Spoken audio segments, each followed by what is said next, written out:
বাচ্চাদের জন্যই তো কষ্ট করা লাগে। সন্তান জন্ম দিছি এরকম শিক্ষা দেই নেই যে বাপ মার ভাত কাপড় দিব না।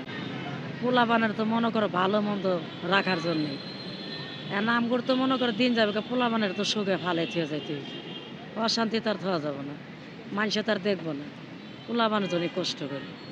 সন্তানেরা বাপ মার উপরে শ্রদ্ধ করে, আবার কতজনা শ্রদ্ধ করে না। তো সবাই তার এক সমান না। এইটা হইতেছে শাসনে যুগে। সন্তান জন্ম দিছি এরকম শিক্ষা দেই নেই যে বাপ মার ভাত কাপড় দিব না, অবশ্যই দিব।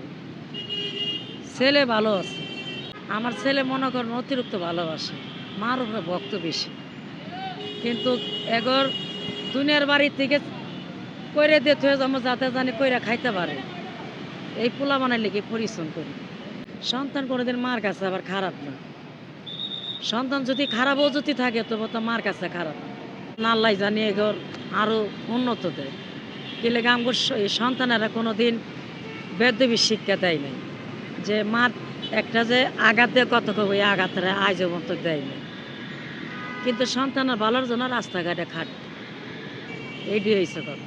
পোলা মানে জানি মরে গেলেও জানি কয় যে শালার আমার বাপ মা আমার সাগরে বাসায় না, আমাদের কম কিছু দিয়ে থেকে গেছে, হয়তো কম বেশি দিয়ে থেকে গেছে, কিন্তু কতি সাবলে তার জানি না মরি সন্তানকের কাছে। এখন তো পেটে রাখছি, মহাবতরা তো মারি, কই মারি বেশি জ্বলে, বাপের তো আর জ্বলে না। অথবা যদি মনে করেন পোলাবান কতজনা ফালাইতে বাপে বিয়ে করে হালা, তারপরে সন্তান হারায় না। মা হাজার লড়ি হইলো মা সন্তান হারায় না।